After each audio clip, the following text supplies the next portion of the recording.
Bienvenido a Lección Nocturna, relájate y aprende en el camino. Intro, Konrad Zuse. ¿Has mirado hoy la pantalla de tu móvil, has escrito un correo electrónico o simplemente has navegado por Internet?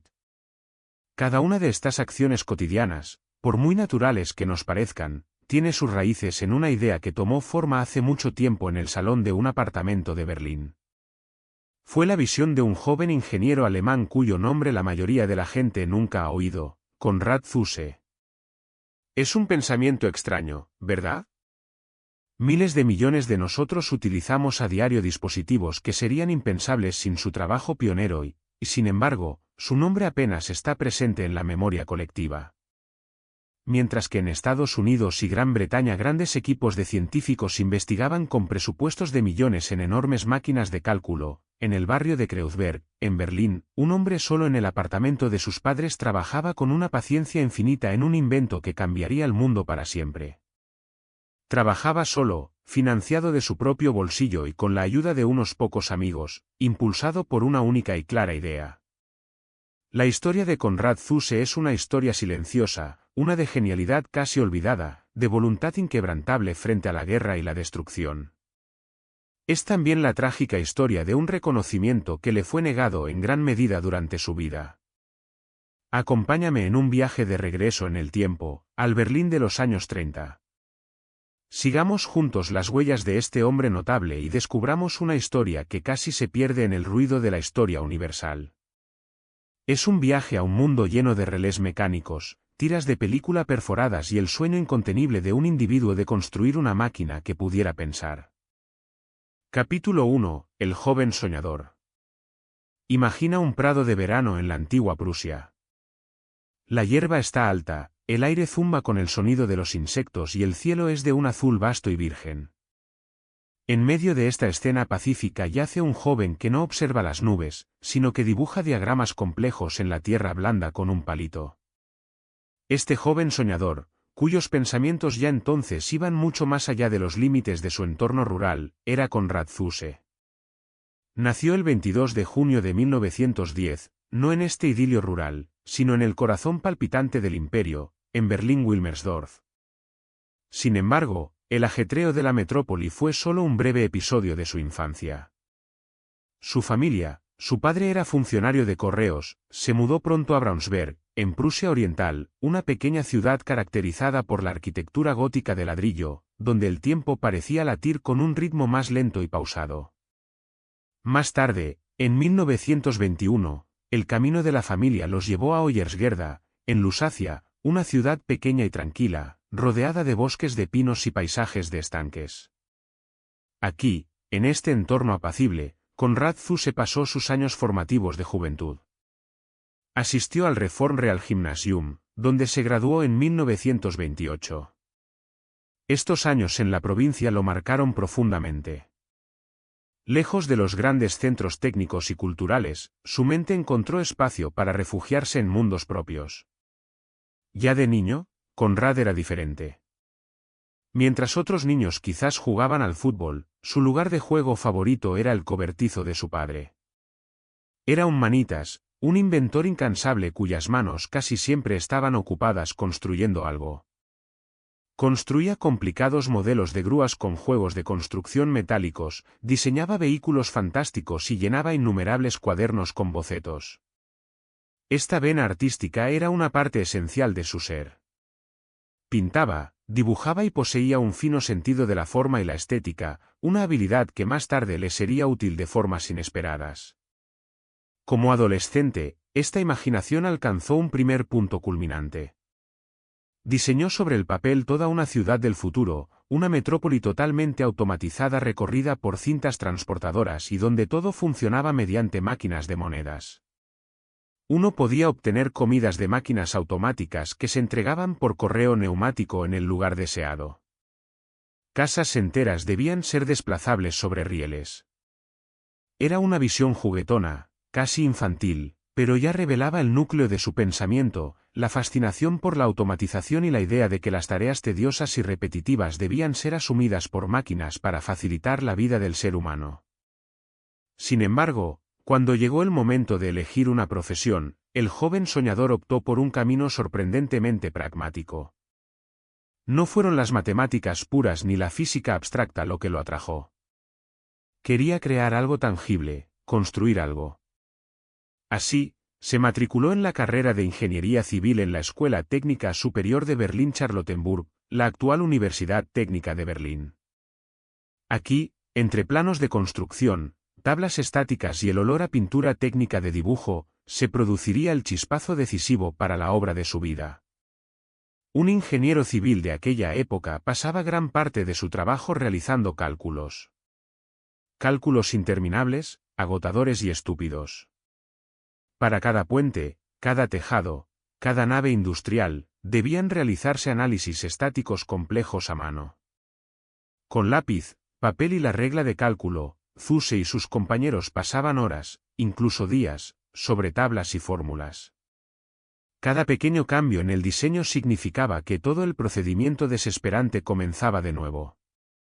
El trabajo no solo era aburrido, sino que también era extremadamente propenso a errores. Un pequeño error de cálculo, una coma desplazada, y la estabilidad de todo un edificio podía estar en juego. En Konrad Zuse creció una profunda frustración.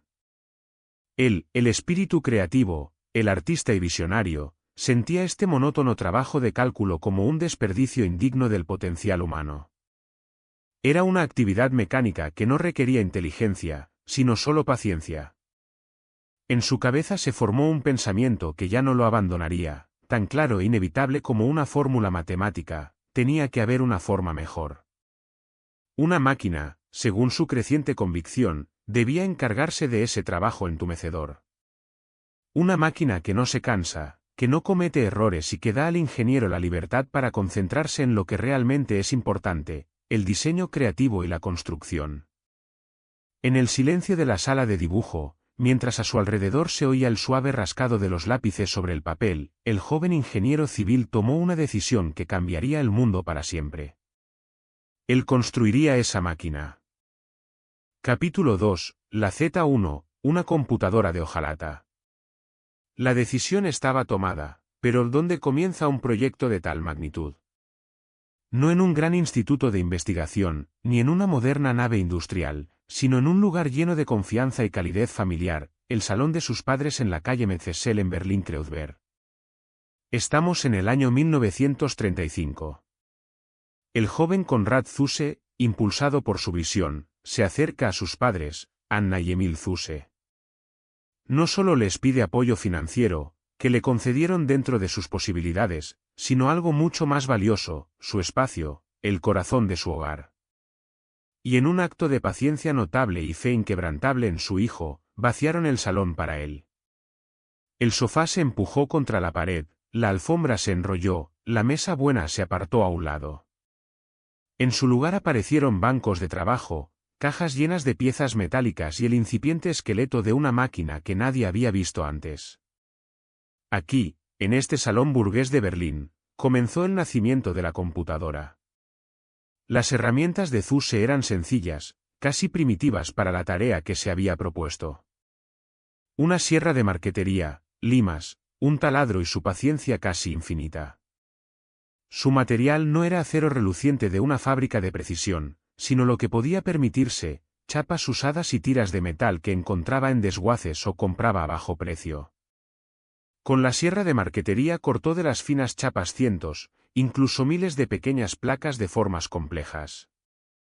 Cada una de ellas, un diminuto componente mecánico de sus circuitos lógicos. Sus amigos y su hermana Lieselotte se sentaban a menudo con él por las tardes, limando los bordes de las chapas troqueladas, clasificándolas en cajas y ayudando a montar la máquina según sus meticulosos planos. Era un trabajo comunitario, sostenido por la amistad y la fascinación, realizado después del trabajo, de forma voluntaria y sin remuneración. Lo que surgió en este salón durante los siguientes 3 años, hasta 1938, fue la Z1. Vista desde fuera, era un monstruo de metal que llenaba casi toda la habitación. Una estructura de aproximadamente 2 metros por 2 metros y 1 metro de altura, recorrida por innumerables palancas, pasadores y chapas desplazables. Un cerebro mecánico que al final pesaba unos 500 kilogramos. Sin embargo, bajo esta piel metálica y ruda se escondían conceptos de una genialidad que se adelantaba décadas a su tiempo. El más fundamental de estos conceptos fue la decisión por el sistema binario. Mientras que todas las máquinas de cálculo anteriores se basaban en el sistema decimal, con engranajes que podían adoptar 10 posiciones diferentes, Zuse reconoció la elegante sencillez de la dualidad.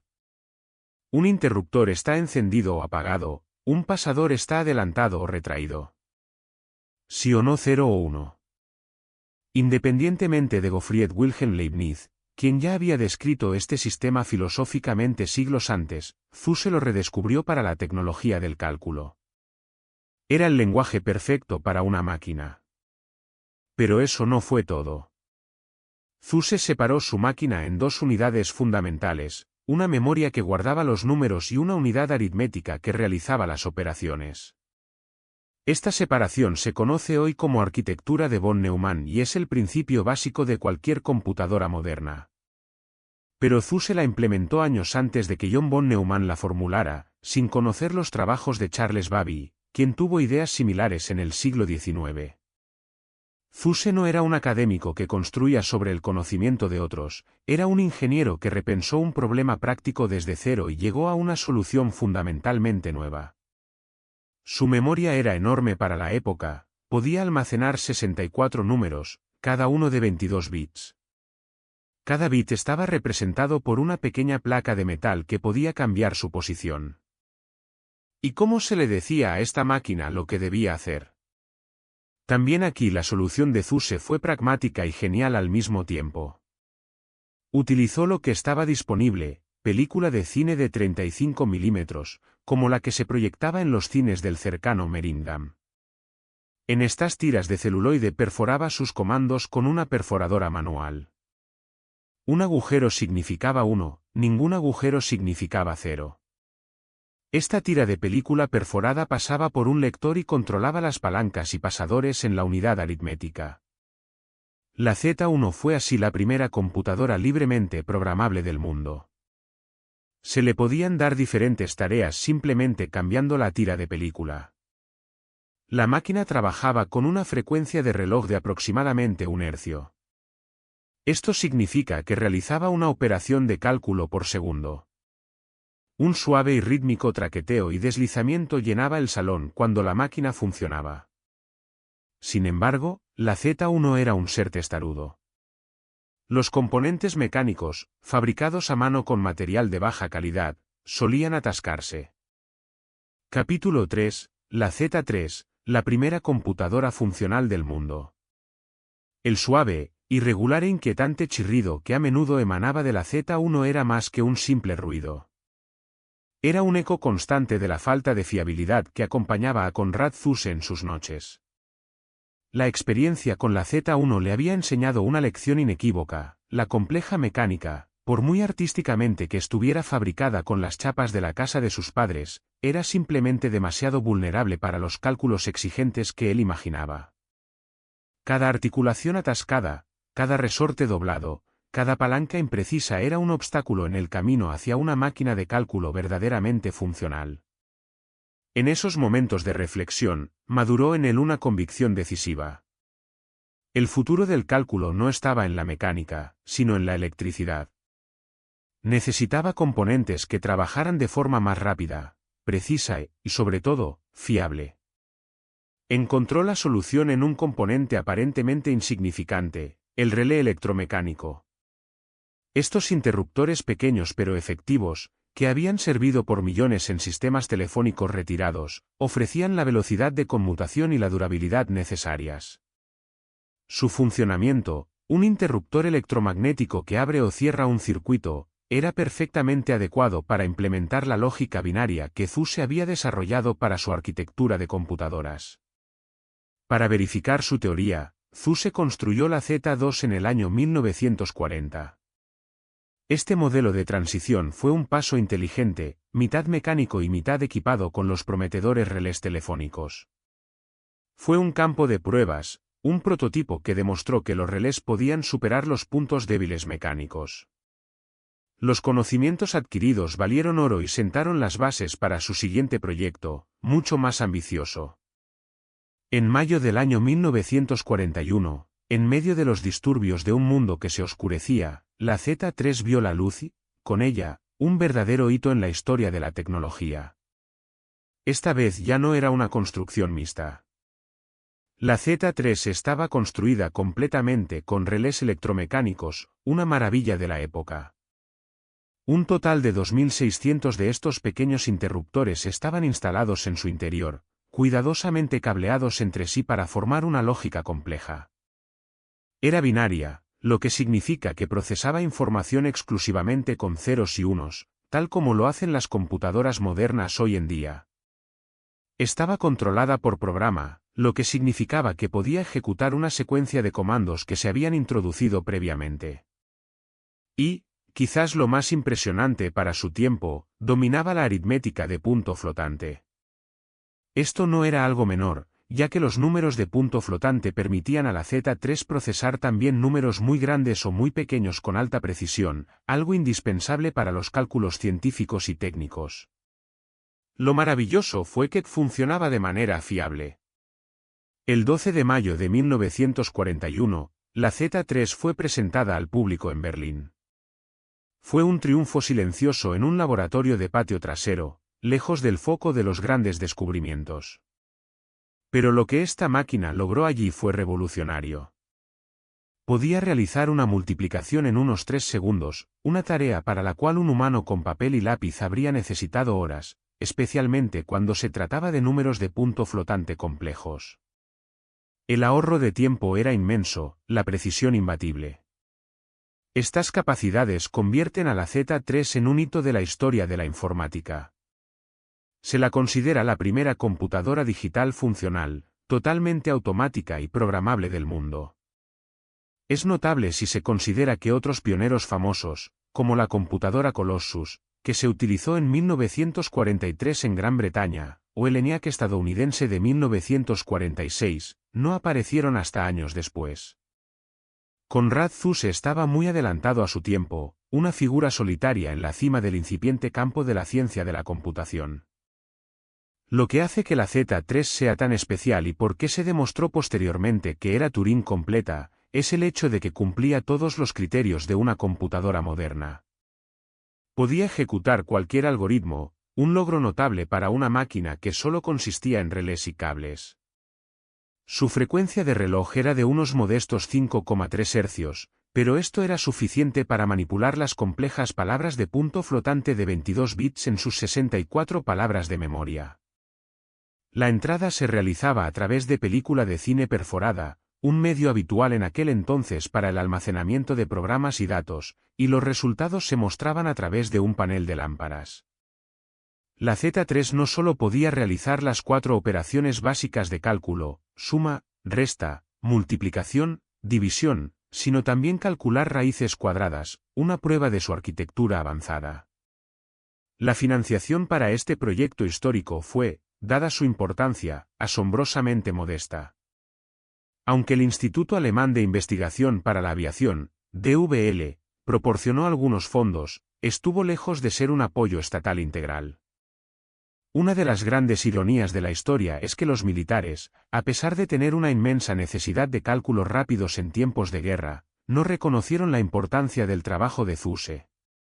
Su máquina fue descartada por ser demasiado teórica y se ignoró su potencial práctico. Mientras que en Bletchley Park cientos de empleados trabajaban en proyectos similares para descifrar códigos, Zuse trabajaba en Berlín prácticamente solo, impulsado por su visión. Un triunfo silencioso que solo mucho más tarde encontraría su merecido reconocimiento en la quietud de la historia. Capítulo 4. Bajo la sombra de la guerra. El mundo a su alrededor se hundía en una sombra cada vez más profunda, pero Konrad Zuse miraba incesantemente sus esquemas y dibujos mecánicos. Se formaba un escenario extraño para una revolución técnica en Alemania durante los años más oscuros de la Segunda Guerra Mundial. Mientras las ciudades caían en ruinas y la guerra desgarraba a la sociedad, en talleres ocultos y estudios silenciosos se desarrollaba un florecimiento intelectual que marcaría el rostro del futuro. Era una época paradójica, en la que el afán humano de destrucción albergaba también, sin quererlo, la semilla de una de las mayores creaciones. El propio Zuse no era un hombre de política.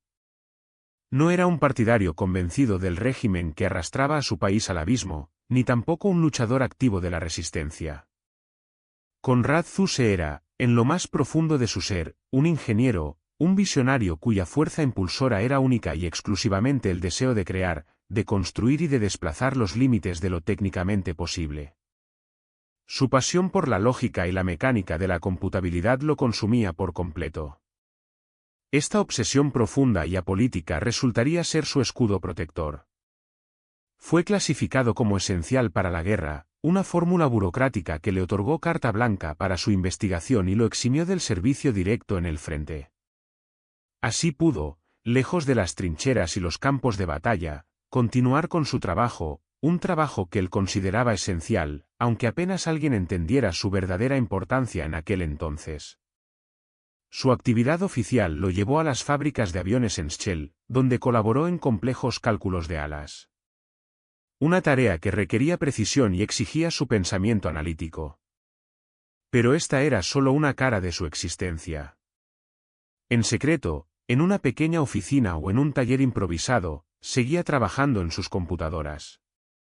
Cada día era una danza sobre el volcán. El peligro de los bombardeos era omnipresente. El aullido de las sirenas, el estruendo de explosiones lejanas, la incertidumbre constante de si el día siguiente encontraría su obra intacta, todo eso se convirtió en el ritmo siniestro de su trabajo.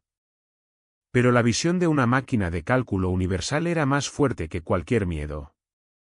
Fue en esta época inquieta, entre 1942 y 1945, cuando su proyecto más ambicioso tomó forma, la Z4. Un gigante de relés y componentes mecánicos que debía superar con creces las capacidades de la Z3. Mientras Berlín comenzaba a desmoronarse sistemáticamente bajo una lluvia de bombas, Zuse se aferraba a su sueño. Las ventanas tintineaban con cada impacto, el yeso caía de las paredes, pero él seguía ajustando los delicados componentes, escribiendo el plan Calcul, el primer lenguaje de programación de alto nivel del mundo, un logro intelectual que se adelantó décadas a su tiempo y que sentaría las bases para el desarrollo moderno de software. Era un lenguaje pensado no solo para la Z4, sino para un futuro que Zuse ya veía claramente en su mente. Un día oscuro de la primavera de 1944 trajo una catástrofe que habría obligado a muchos otros a rendirse. Un devastador bombardeo alcanzó la calle Scholler número 7 en Berlín-Kreuzberg y destruyó por completo la Z3, construida con tanto cariño. La obra de una vida, la primera computadora digital totalmente automática y funcional del mundo, yacía en ruinas, destrozada por las fuerzas de la guerra. Un momento silencioso de desesperación pudo haberse apoderado de Zuse, pero no se rindió. Su mente, tan clara y decidida como era, se negó a doblegarse ante la destrucción. Miró hacia adelante, hacia la Z4 casi terminada. Esta máquina, su nuevo símbolo de esperanza, debía ser salvada a cualquier precio. Es una ironía de la historia difícil de creer que Zuse, en esa época, nunca solicitara fondos de investigación a gran escala para sus proyectos pioneros. El régimen, atrapado en sus miopes objetivos militares, se mostró totalmente desinteresado en el trabajo teórico de un solitario. No reconocieron el potencial de estas nuevas máquinas de cálculo, las consideraron juguetes o demasiado complejas para un uso rápido en la guerra. Mientras tanto, los aliados, que trabajaban febrilmente en máquinas de cálculo similares para descifrar códigos y calcular trayectorias balísticas, no sabían nada de los progresos silenciosos que un hombre solo estaba haciendo en Berlín. Alemania tenía la computadora, la semilla de la revolución digital, pero no la utilizó para la guerra. Una oportunidad perdida que podría haber hecho que la historia apareciera bajo otra luz. Pero el motor de Zuse no era la guerra, sino el placer puro y genuino de inventar. La Z4, casi terminada, esperaba su rescate y su transporte hacia un futuro incierto, lejos del Berlín destruido, hacia la relativa paz de un pueblo bávaro, donde esperaría una nueva tarea. Capítulo 5. La huida con la Z4. El invierno de Berlín de 1945 no solo era frío, estaba lleno de un estruendo sordo y constante. El sonido de la guerra ya no era un eco lejano, sino el avance imparable de un frente que cercaba la ciudad cada día más. Para Konrad Zuse, que estaba en su taller entre relés y esquemas, el aire se volvía escaso. Cada día que su Z4 a medio terminar sobrevivía intacta era un pequeño milagro, pero la suerte era un recurso finito en una ciudad condenada a la perdición. La decisión ya no fue una ponderación racional, sino un impulso instintivo de salvar lo que se pudiera salvar. Quedarse significaba la destrucción casi segura de la obra de su vida, un sacrificio que no estaba dispuesto a hacer. Así comenzó, en las últimas semanas de febrero, una operación que rozaba la locura. La Z4 no era un dispositivo manejable. Era un coloso de acero, cables y relés que debía ser desmontado en piezas individuales y embalado cuidadosamente en cajas. Cada componente era valioso, cada uno único.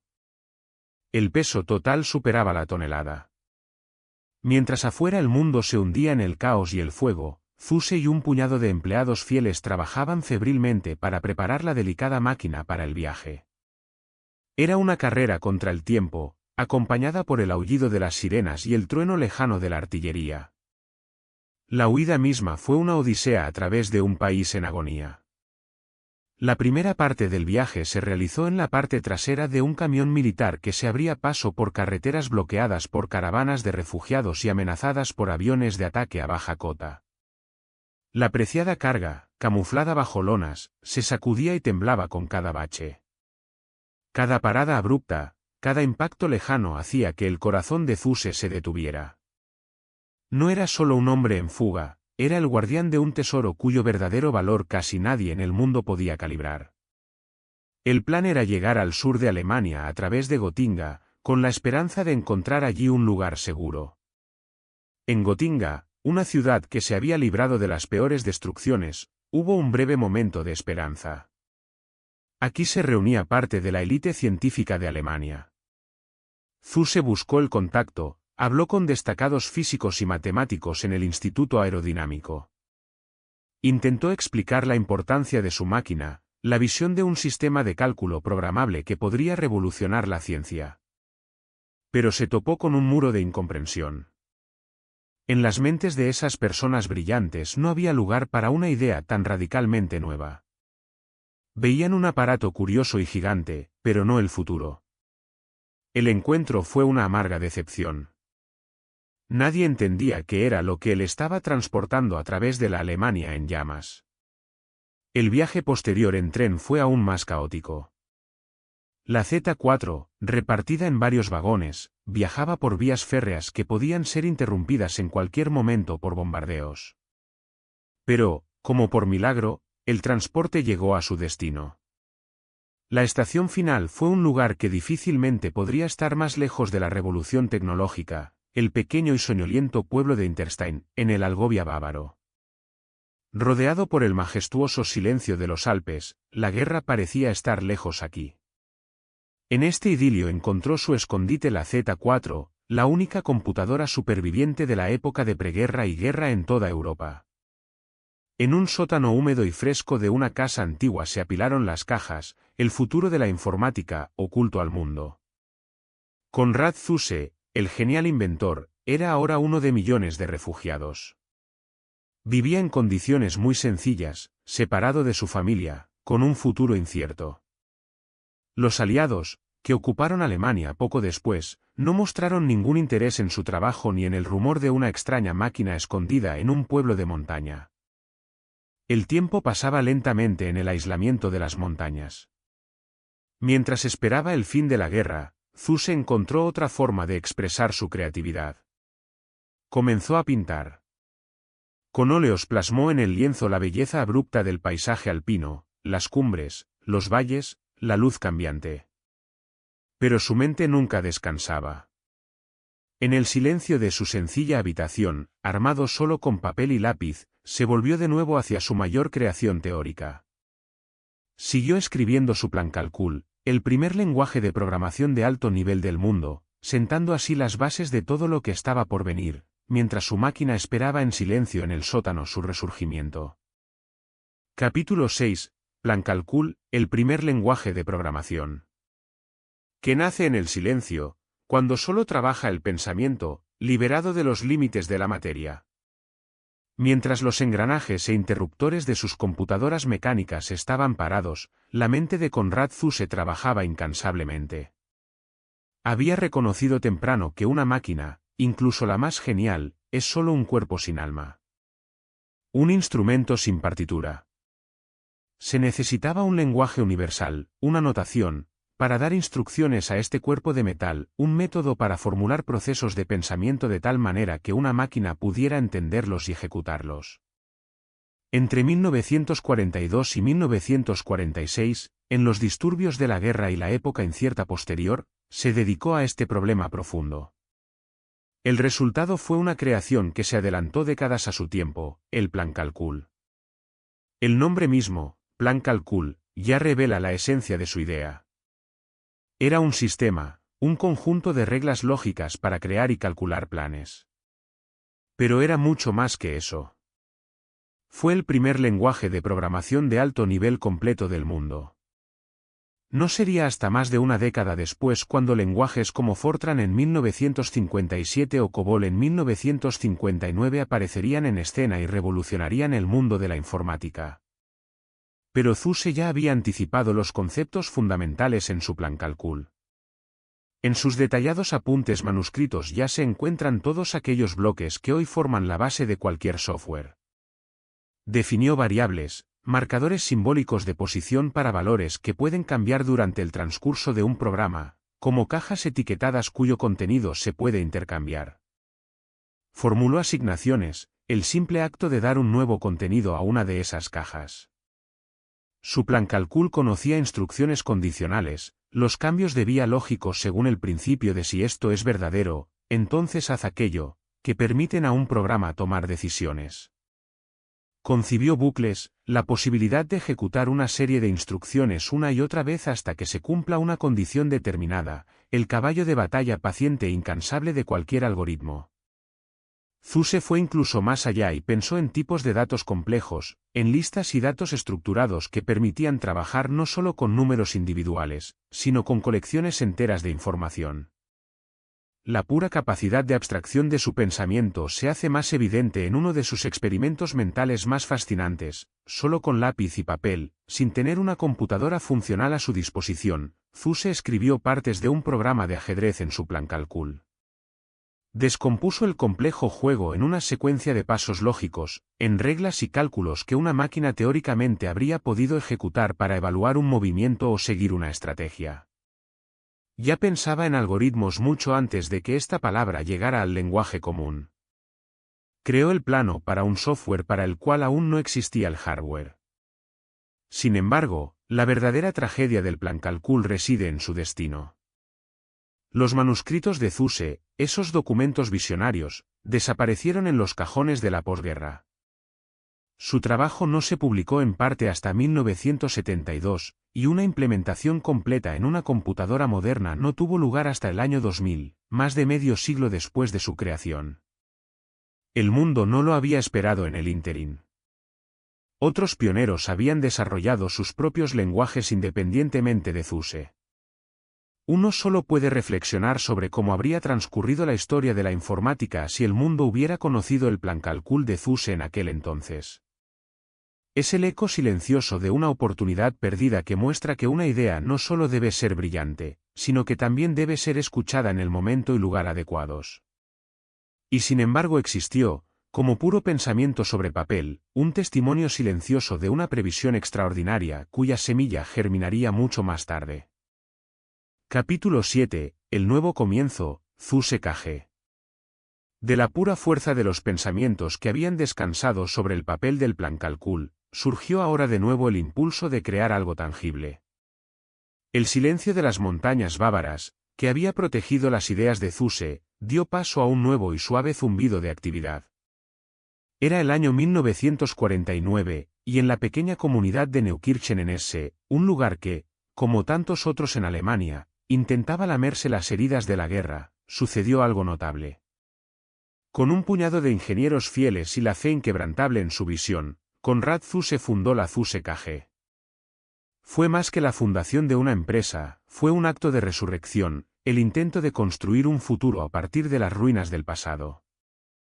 En medio de la escasez general, aquí se bautizó una de las primerísimas empresas de computación no solo de Alemania, sino del mundo entero.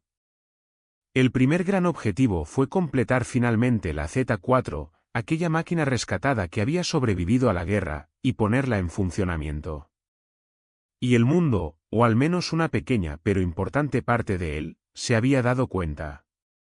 La Escuela Técnica Superior Federal de Zúrich, un baluarte de la ciencia en el corazón intacto de Europa, mostró interés. En el año 1950 llegó el momento. La Z4, cuidadosamente revisada y completada, fue transportada a Zúrich y alquilada a la ETH. Por un momento, el tiempo pareció detenerse. Esta máquina, una construcción de miles de relés, era en ese momento la única computadora funcional controlada por programa en todo el continente europeo. Una pieza de ingeniería alemana que encontró un nuevo hogar en Suiza y que prestó servicio fielmente allí durante años. Funcionó en la ETH hasta 1955, un testimonio constante, rítmico y zumbante de la visión inquebrantable de Zuse. Este éxito fue la chispa que encendió de verdad el fuego de la Zuse KG. El nombre Zuse se convirtió en sinónimo de tecnología de cálculo. Pronto siguieron nuevos modelos que reflejaban la evolución de la tecnología. La Z5, una evolución para cálculos ópticos, la Z11 para oficinas de topografía y autoridades de ordenación territorial. Y luego, en 1957, un verdadero hito, la Z22. Fue una de las primeras computadoras del mundo que ya no se basaba en toscos relés, sino en tubos de vacío, lo que es más importante, disponía de una memoria magnética. Los datos ya no se almacenaban mecánicamente, sino magnéticamente en un tambor giratorio, un salto enorme en velocidad y fiabilidad. La empresa creció. La pequeña Neukirchen pronto se quedó pequeña y se trasladaron a la cercana Unfeld, junto a Fulda. La Zuse KG entregó sus computadoras a universidades, a oficinas de ingeniería y a la industria emergente. En total, se construirían unas 250 computadoras en las naves de fabricación de Unfeld y se venderían al mundo entero. Konrad Zuse, que una vez había trasteado solo en el salón de sus padres, era ahora el director de una empresa en crecimiento. Contrató ingenieros, negoció contratos y dirigió una plantilla que en sus mejores momentos alcanzó casi los 1.200 empleados. Pero mientras en ese se desarrollaba y construía con diligencia, el mercado cambiaba de una manera que Zuse no había previsto. Desde los Estados Unidos, gigantescas corporaciones presionaban hacia Europa con una fuerza financiera y de marketing inimaginable. Aparecieron nombres como IBM, no con máquinas individuales hechas a medida, sino con una producción industrial en serie, con redes de ventas y un entendimiento completamente diferente de la penetración en el mercado global. La Zuse KG era una manufactura de ingenieros geniales, IBM era una corporación. Era una lucha desigual. La mente brillante de Zuse estaba orientada a la solución de problemas técnicos, no a las batallas estratégicas de un entramado económico global. El colchón financiero se volvía cada vez más delgado. Los costes de investigación y desarrollo subían, pero los precios de venta no podían competir con la producción en masa de los estadounidenses. Se dibujó un patrón familiar y amargo, la innovación alemana puso la primera piedra, pero el marketing estadounidense cosechó los frutos a gran escala. En el año 1964, la presión se hizo tan grande que la Zuse KG tuvo que ceder la mayoría de sus acciones a la empresa suiza Braun, Boveri y Sie. 3 años después, en 1967, se produjo la absorción definitiva por parte de Siemens. El nombre Zuse desapareció lentamente de las máquinas y de los libros de la empresa. Por segunda vez en su vida, Konrad Zuse había perdido la obra de su vida. El fin de una era había llegado, silencioso y casi inevitable, como el desvanecimiento de un largo eco. Capítulo 8. La lucha por el reconocimiento. ¿Cómo se escribe la historia? ¿Quién decide qué nombres perduran en los anales del tiempo y cuáles se hunden en la arena silenciosa del olvido? ¿Es siempre la pura verdad de un acontecimiento la que se impone, o es a menudo la voz más fuerte, el mundo mejor conectado, el que da forma a la narrativa para la posteridad? Después de que la empresa de Konrad Zuse, su segunda obra vital, se disolviera en los engranajes de corporaciones más grandes, comenzó para él una lucha muy diferente, más silenciosa y quizás aún más tenaz, la lucha por su lugar en la historia. Durante décadas, la respuesta a la pregunta de quién fue el inventor de la computadora fue clara y unívoca para la mayoría de las personas. En los Estados Unidos se miraba con orgullo al ENIAC, el integrador y computador numérico electrónico. Presentado al público en 1946, esta máquina llenaba una habitación enorme en la Universidad de Pensilvania. Un monstruo de más de 17.000 tubos de vacío, miles de resistencias y relés. Fue aclamado como el primer cerebro electrónico del mundo, un logro estadounidense pionero. Sin embargo, el ENIAC no era, mirándolo de cerca, una máquina controlada por programa en el sentido actual. Cada nuevo cálculo requería un laborioso cambio de cables e interruptores que duraba días. Además, calculaba en el sistema decimal, no en el código binario que forma la base de la informática moderna. Al otro lado del Atlántico, en Gran Bretaña, existía una historia aún más secreta. Allí, el genial ingeniero Tommy Flowers ya había desarrollado las máquinas Colossus en 1943. Estos aparatos fueron decisivos para descifrar el cifrado alemán Lorenz en la Segunda Guerra Mundial y ayudaron a acortar la guerra. Pero su existencia era un secreto de Estado de la máxima importancia. Después de la guerra, las máquinas fueron destruidas y todos los documentos se mantuvieron bajo llave. Durante décadas, nadie pudo hablar de ellas. Además, Colossus era altamente especializado, una brillante máquina para descifrar códigos, pero no una computadora universalmente programable. Y mientras estas historias daban forma a la imagen pública, la verdad yacía oculta, silenciosa y desatendida en el pasado. La Z3 de Konrad Zuse, terminada en 1941 en su pequeño taller de Berlín, se había adelantado a ambas. Fue la primera máquina de cálculo del mundo totalmente automática, controlada por programa y que trabajaba en el sistema binario de punto flotante. Pero el mundo no sabía nada de ello. La guerra, la destrucción, el aislamiento de Alemania y más tarde la división del país habían desconectado la obra de Zuse de la comunidad científica internacional. El acto quizás más amargo de este drama se desarrolló en los pasillos de las oficinas de patentes. Zuse ya había solicitado en 1941, en el apogeo de su creación, una patente integral para su máquina de cálculo.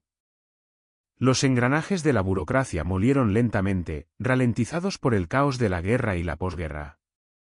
No fue hasta 1952 cuando la patente fue finalmente concedida. Pero otros se habían puesto al día y las ideas de Zuse, en parte inconscientemente y en parte inspiradas por sus primeras publicaciones, habían influido en el desarrollo de máquinas más nuevas. Siguió una larga y agotadora batalla legal. Y luego, en el año 1967, la decisión final del Tribunal Federal de Patentes, la patente fue declarada nula. La justificación fue una ironía que rozaba la crueldad. Se acusó a Zuse de que su invento, en el momento de la solicitud, no representaba un paso inventivo suficiente. Dijeron que ya era estado de la técnica. Pero ese estado de la técnica había sido creado por él mismo. Él era el pionero cuyo adelanto ahora se utilizaba en su contra.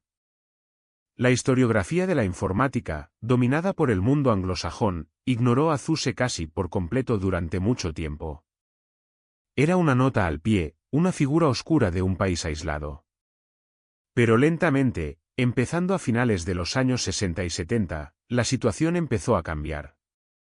Los científicos e historiadores que profundizaron más se toparon inevitablemente con su trabajo. Reconocieron la genialidad y la previsión de sus diseños. Se celebraron conferencias, se escribieron artículos y el propio Zuse viajó por el mundo para dar conferencias sobre sus primeras máquinas. Fue un redescubrimiento lento pero constante. El reconocimiento oficial y definitivo llegó tarde, casi al final de su vida. En el año 1995, en una declaración solemne, Konrad Zuse fue finalmente honrado de forma generalizada como el constructor de la primera computadora del mundo totalmente funcional y controlada por programa. Fue una satisfacción tardía, la reconciliación silenciosa con un mundo que había tardado tanto en reconocer su logro. Sin embargo, la pregunta de quién inventó la computadora sigue siendo compleja. No fue un único destello de ingenio, sino una evolución en la que participaron muchas mentes. Pero la Z3 de Zuse fue indiscutiblemente el primer paso decisivo.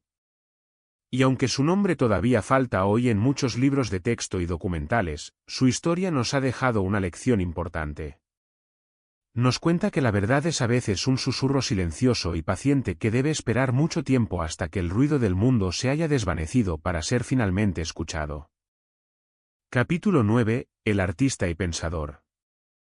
¿Qué forma toma una mente que trabaja incansablemente, incluso cuando el mundo aún no comprende sus creaciones? La mente de Konrad Zuse no solo fluyó en esquemas y relés. Buscó una segunda válvula, más colorida, para su incontenible impulso creativo.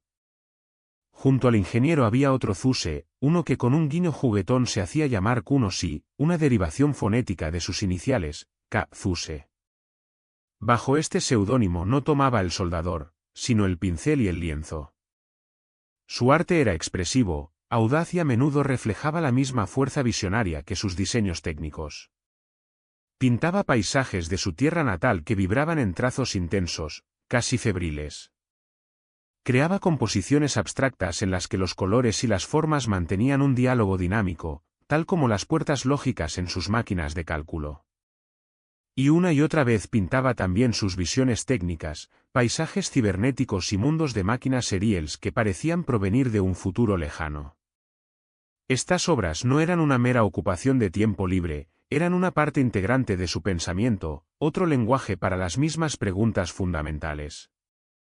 Sus cuadros se expusieron en galerías y, por un momento, no fue el pionero de la informática, sino el artista Kuno-si quien llegó al público.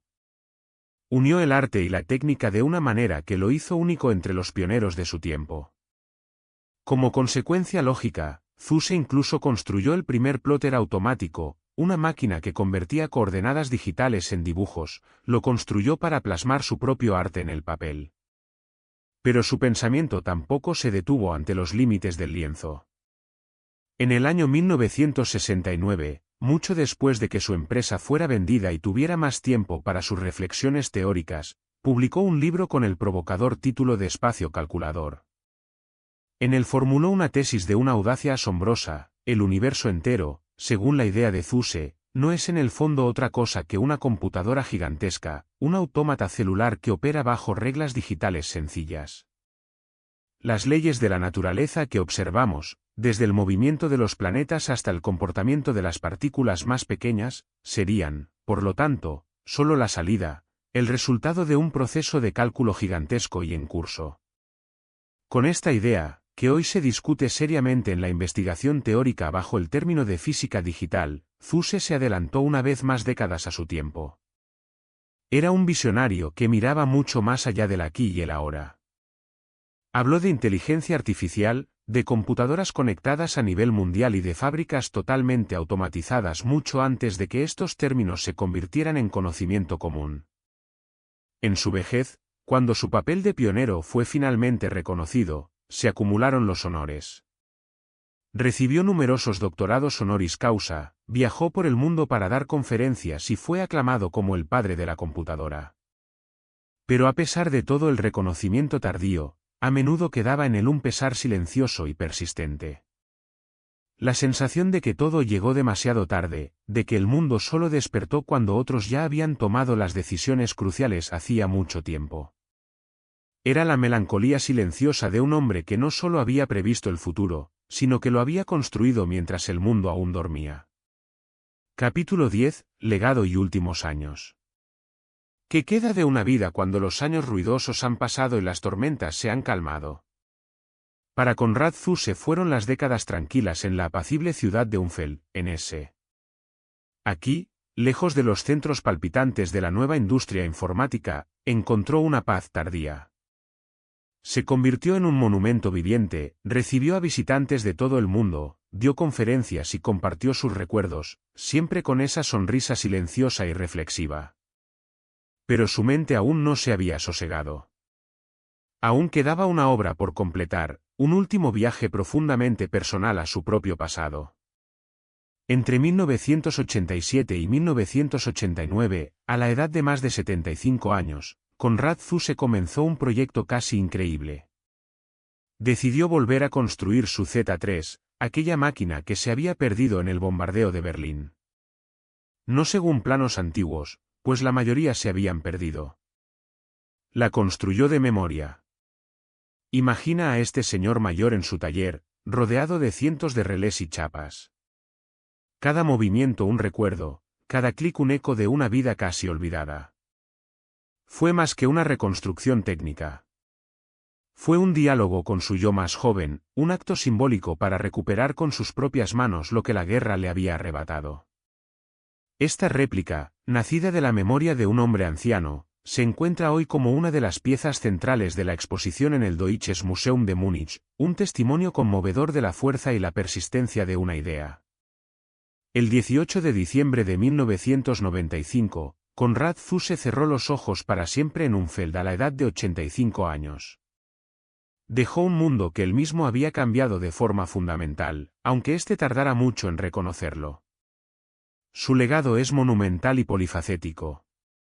Está la Z3, la primera computadora digital programable y funcional del mundo. Está el Plankalkül, el visionario primer lenguaje de programación de alto nivel que se adelantó décadas a su tiempo. Está la Zuse KG, una de las primeras empresas de informática de la historia, un símbolo del espíritu pionero alemán que a menudo brilla en la invención pero vacila en la comercialización global. Y está su teoría del espacio calculador, la audaz idea de considerar el universo entero como una computadora gigantesca, un pensamiento que hoy resuena en la física digital. Su nombre sigue vivo, grabado en las placas de calles y escuelas. En Hoyerswerda, la ciudad de su juventud en la que una vez garabateó sus primeros diseños siendo estudiante, un instituto de secundaria lleva su nombre. Y allí también se encuentra el Museo de Computación Zuse, que es mucho más que un lugar de recuerdo local. En su colección se encuentran máquinas de cálculo originales de Zuse, entre ellas una Z11, una Z22 y una Z23, además de obras de arte de la mano de Zuse y un archivo con más de 6.000 documentos, desde planos de construcción de sus máquinas hasta el manual del Plankalkül. El Museo Konrad Zuse en Umfeld custodia su herencia material, desde las piezas mecánicas de sus primeros intentos hasta las obras de arte de sus últimos años. Pero su verdadero monumento es invisible y omnipresente. Pulsa en los procesadores de tu computadora, brilla en la pantalla de tu smartphone, procesa datos en los servidores que conectan nuestra vida moderna. En cada acción digital, en cada línea de código, sigue viviendo un diminuto eco de la idea de Konrad Zuse. Él fue el revolucionario silencioso cuya creación habló más alto que todas sus palabras. El mundo quizás lo descubrió tarde, pero lo descubrió. Outro, el silencio de la historia. Así se cierra el círculo de una vida extraordinaria.